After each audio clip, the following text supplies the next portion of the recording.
This is Aldous Huxley, a man haunted by a vision of hell on earth. A searing social critic, Mr. Huxley, 27 years ago, wrote Brave New World, a novel that predicted that someday the entire world would live under a frightful dictatorship. Today, Mr. Huxley says that his fictional world of horror is probably just around the corner for all of us. We'll find out why in a moment. The Mike Wallace Interview, presented by the American Broadcasting Company in association with the Fund for the Republic, brings you a special television series discussing the problems of survival and freedom in America. Good evening, I'm Mike Wallace. Tonight's guest, Aldous Huxley, is a man of letters, as disturbing as he is distinguished.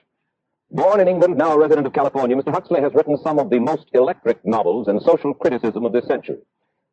He's just finished a series of essays called Enemies of Freedom, in which he outlines and defines some of the threats to our freedom in the United States. And Mr. Huxley, right off the bat, let me ask you this. As you see it, who and what are the enemies of freedom here in the United States? Well, I don't think you can say who in the United States. I don't think there are any sinister persons deliberately trying to rob people of their freedom. But I do think, first of all, that there are a number of impersonal forces which are pushing in the direction of less and less freedom. And I also think that there are a number of technological devices which anybody who wishes to use can use to accelerate this process of going away from freedom, of imposing control. Well, what are these forces and these devices, Mr. Huxley? I should say that there are two main impersonal forces. The first of them is not exceedingly important in the United States at the present time, though very important in other countries. This is the force which in general terms can be called overpopulation, the mounting pressure of population pressing upon existing resources. This, of course, is an extraordinary thing. Something is happening which has never happened in the world's history before. I mean, let's just take a simple fact that between the time of the birth of Christ and the landing of the Mayflower, the population of the Earth doubled. It rose from 250 million to probably 500 million. Today, the population of the Earth is rising at such a rate that it will double in half a century. Well, why should overpopulation work to diminish our freedoms? Well, in a number of ways. I mean, the experts in the field, like Harrison Brown, for example, pointed out that in the underdeveloped countries, actually the standard of living is at present falling, that people have less to eat and less goods per capita than they had 50 years ago. And as the position of these countries, the economic position, becomes more and more precarious, obviously the central government has to take over more and more responsibility for keeping the ship of state on an even keel. And then, of course, you're likely to get social unrest under such conditions, with again an intervention of the central government. So I think one sees here a pattern which seems to be pushing very strongly towards a totalitarian regime. And unfortunately, as in all these underdeveloped countries, the only highly organized political party is the Communist Party, it looks rather as though they will be the heirs to this unfortunate process, that they will step into the position of power. Well, then, ironically enough, one of the greatest forces against communism in the world, the Catholic Church, according to your thesis, would seem to be pushing us directly into the hands of the communists because they are against birth control. Well, I think this strange paradox probably is true. There is it's an extraordinary situation, actually. I mean, one has to look at it, of course, from a biological point of view. The whole essence of biological life on Earth is a question of balance. And what we have done is to practice death control in a most intensive manner without balancing this with birth control at the other end. Consequently, the birth rates remain as high as they were, and death rates have fallen substantially. All right, then. So much for the time being, anyway, for overpopulation. Another force that is diminishing our freedoms. Well, another force which I think is very strongly operative in this country is the force of what may be called over-organization. As technology becomes more and more complicated, it becomes necessary to have more and more elaborate organizations, more hierarchical organizations. And incidentally, the advance of technology has been accompanied by an advance in the science of organization. It's now possible to make organizations on a larger scale than was ever possible before. And so that you have more and more people living their lives out as subordinates in these hierarchical systems controlled by bureaucracies, either the bureaucracies of big business or the bureaucracies of big government. Mm-hmm. Mm-hmm. Now, the devices that you were talking about, are there specific devices or methods of communication which diminish our freedoms in addition to overpopulation and over-organization? Well, there are certainly devices which can be used in this way. I mean, let us take, after all, a piece of very recent and very painful history is the propaganda used by Hitler, which was incredibly effective. I mean, what were Hitler's methods? Hitler used terror on the one kind, brute force on one hand, but he also used a very efficient form of propaganda, which he was using every modern device at that time. He didn't have TV, but he had the radio, which he used to the fullest extent, and was able to impose his will on an immense mass of people. I mean, the Germans were highly educated people. Well, we're aware of all this, but how do you equate Hitler's use of propaganda with the way that propaganda, if you will, is used, let us say, here in the United States? Are you suggesting that there's a parallel? Needless to say, it's not being used in this way now. But the point is, it seems to me, that there are methods at present available, methods superior in some respects to Hitler's method, which could be used in a bad situation. I mean, what I feel very strongly is that we mustn't be caught by surprise by our own advancing technology. This has happened again and again in history. Technology has advanced, and this changes social conditions, and suddenly people have found themselves in a situation which they didn't foresee and doing all sorts of things they didn't really want to do. Well, now, what do you mean? Do you mean that we develop our television, but we don't know how to use it correctly? Is that the point that you're making? Well, at present, the television, I think, is being used quite harmlessly. It's being used, I think, I would feel it's being used too much to distract everybody all the time. But, I mean, imagine, which must be the situation in all communist countries, where the television, where it exists, is always saying the same thing the whole time. It's always driving along. It's not creating a wide front of distraction. It's creating a one-pointed drumming in of a single idea all the time. It's obviously an immensely powerful instrument. So you're talking about the potential misuse of the instrument. Exactly. We have, after all technology is in itself morally neutral. These are just powers which can either be used well or ill. It's the same thing with atomic energy. We can either use it to blow ourselves up, or we can use it as a substitute for the coal and the oil, which are running out. You've even written about the use of drugs in this light. Well, now, this is a very interesting subject. I mean, in this book that you mentioned, this book of mine, Brave New World, I postulated a substance called soma, which was a very versatile drug. It would make people feel happy in small doses. It would make them see visions in medium doses, and it would send them to sleep in large doses. Well, I don't think such a drug exists now, nor do I think it will ever exist, but we do have drugs which will do some of these things, and I think it's quite on the cards that we may have drugs which will profoundly change our mental states without doing us any harm. I mean, this is the pharmacological revolution which has taken place, that we have now powerful mind-changing drugs which, physiologically speaking, are almost costless. I mean, they are not like opium or like cocaine, which do change the state of mind, but leave terrible results physiologically and morally. Mr. Huxley, in your new essays, you state that these various enemies of freedom are pushing us toward a real-life, brave new world, and you say that it's awaiting us just around the corner. First of all, can you detail for us what life in this brave new world which you fear so much, or what life might be like? Well, to start with, I think this kind of the dictatorship of the future, I think will be very unlike the dictatorships which we've been familiar with in the immediate past. I mean, take another book prophesying the future, which was a very remarkable book, George Orwell's 1984. But this book was written at the height of the Stalinist regime and just after the Hitler regime. And there he foresaw a dictatorship using entirely the methods of terror, the methods of physical violence. Now, I think what is going to happen in the future is the dictators will find, as the old saying goes, that you can do everything with bayonets except sit on them. That if you want to preserve your power indefinitely, you have to get the consent of the ruled. And this they will do, partly by drugs, as I foresaw in Brave New World, partly by these new techniques of propaganda. They will do it by bypassing the sort of rational side of man and appealing to his subconscious and his deeper emotions and his physiology even, and so making him actually love his slavery. I mean, I think this is the danger, that actually people may be in some ways happy under the new regime, but they will be happy in a situation where they oughtn't to be happy. But let me ask you this. You're talking about a world that could take place within the confines of a totalitarian state. Let's become more immediate, more urgent about it. We believe, anyway, that we live in democracy here in the United States. Do you believe that this brave new world that you talk about could, let's say in the next quarter century, the next century, could come here to our shores?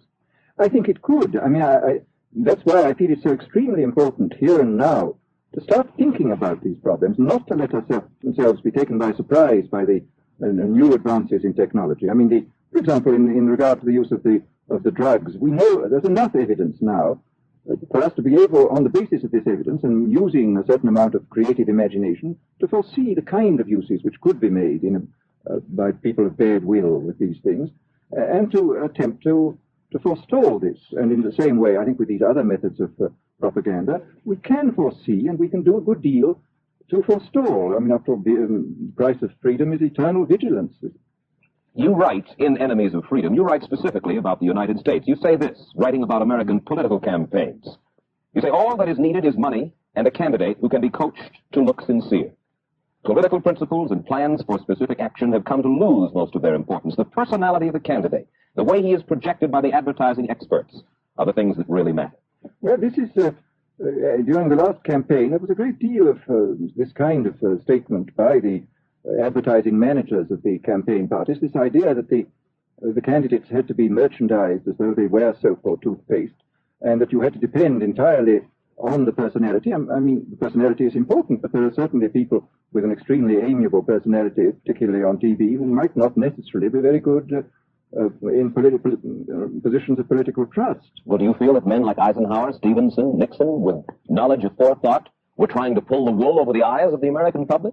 No, but they were being advised by powerful advertising agencies who were making campaigns of a quite different kind from what had been made before. And I think we shall see probably all kinds of new devices coming into the picture. I mean, for example, this thing which got a good deal of publicity last autumn, subliminal projection. I mean, as it stands, this thing, I think, is of no menace to us at the moment. But I was talking the other day to one of the people who has done most experimental work in the psychological laboratory with this, who was saying precisely this, that it is not at the moment a danger, but once you've established a principle that something works, you can be absolutely sure that the technology of it is going to improve steadily.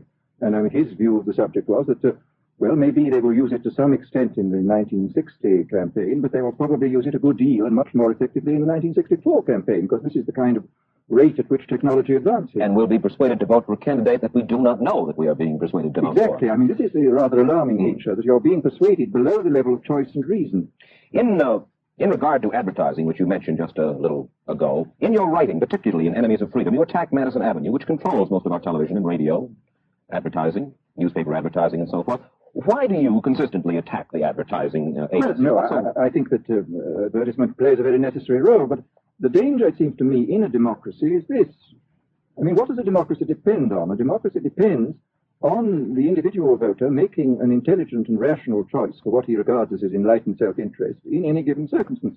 But what these people are doing, I mean, what both for their particular purposes, the selling goods, and the dictatorial propagandists are doing, is to try to bypass the rational side of man and to appeal directly to these unconscious forces below the surface, so that you are, in a way, making nonsense of the whole democratic procedure, which is based on conscious choice on rational grounds. Of course. Well, maybe you have just answered this next question, because in your essay you write about television commercials, not just political commercials, but television commercials as such, and how, as you put it, today's children walk around singing beer commercials and toothpaste commercials, and then you link this phenomenon in some way with the dangers of a dictatorship.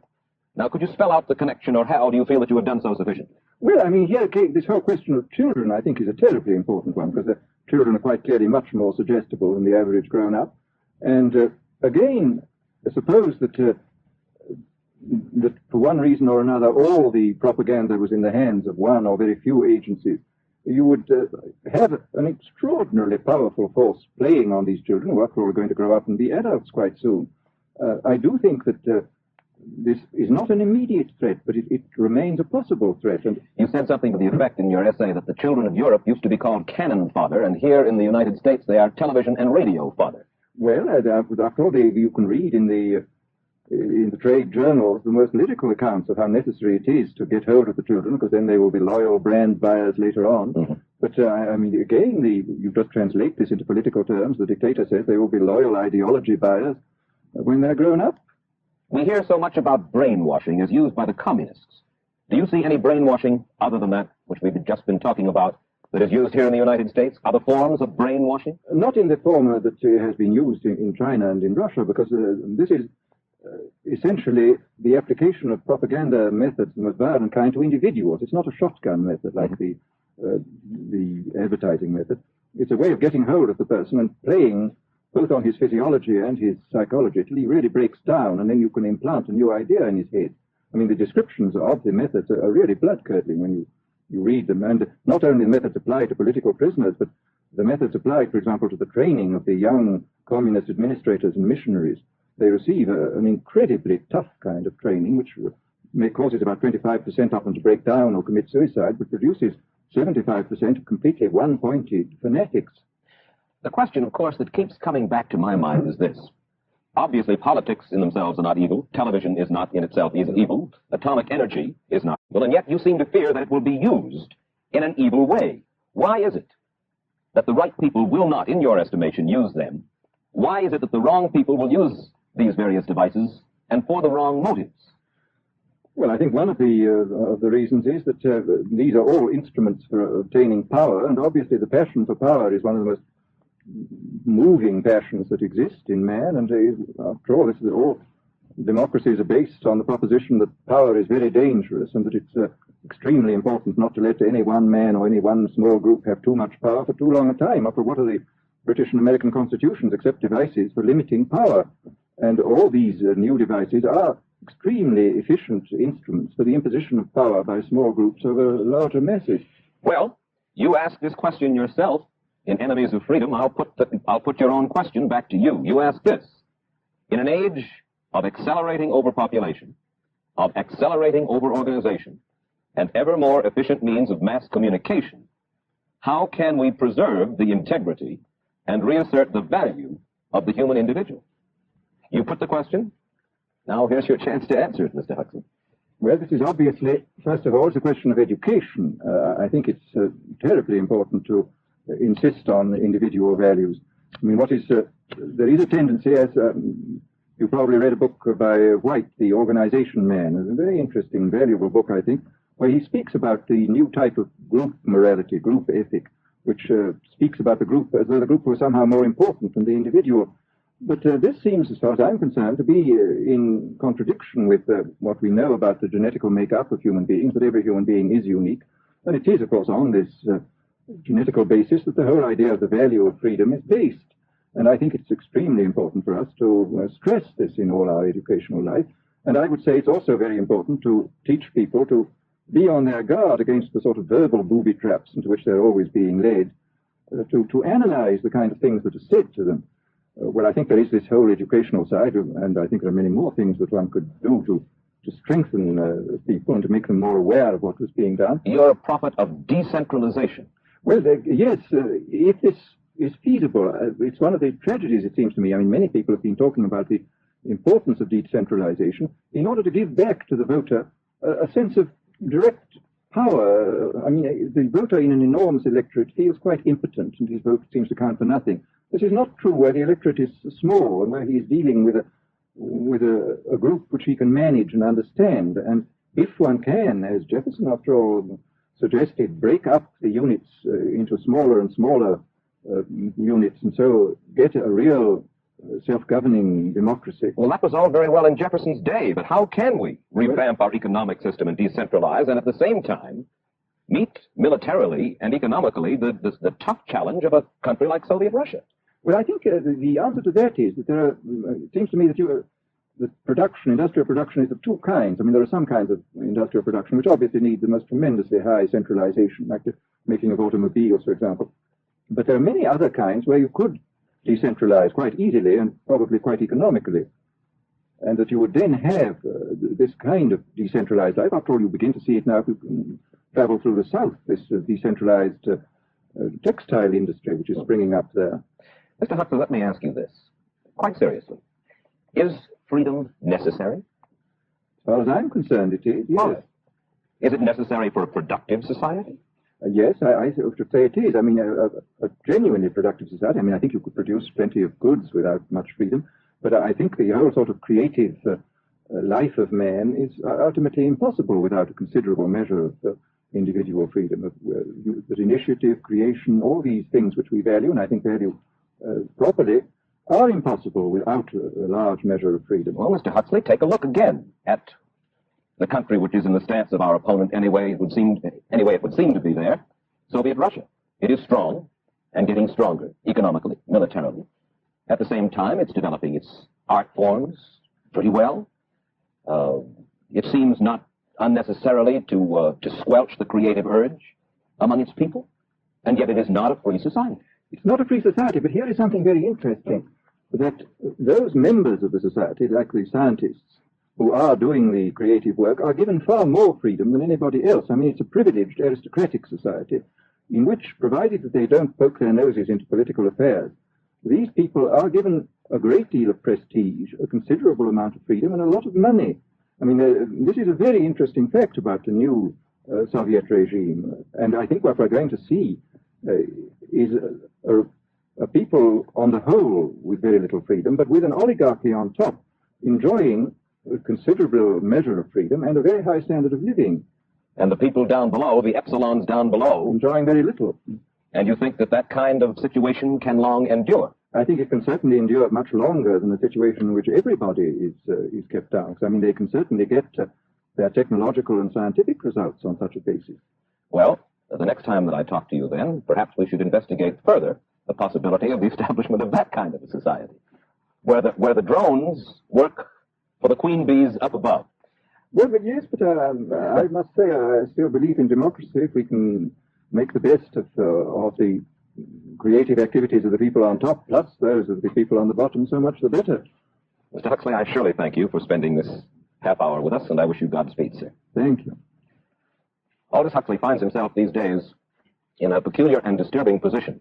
A quarter of a century after prophesying an authoritarian state in which people were reduced to ciphers, he can point at Soviet Russia and say, I told you so. The crucial question, as he sees it now, is whether the so-called free world is shortly going to give Mr. Huxley the further dubious satisfaction of saying the same thing about us. Stay tuned for a preview of next week's interview. Till then, Mike Wallace. Good night.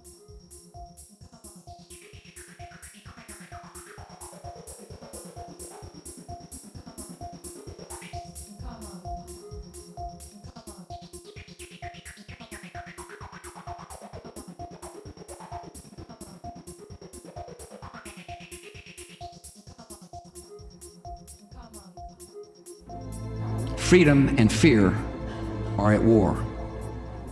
The advance of human freedom, the great achievement of our time and the great hope of every time, now depends on us. 7, far more centralization of power in Washington and the practical elimination of our state lines. There is a many-faceted drive at work to have our state lines eventually mean no more within the nation than our county lines do now within the states. 8, the steady advance of federal aid to and control over our educational system.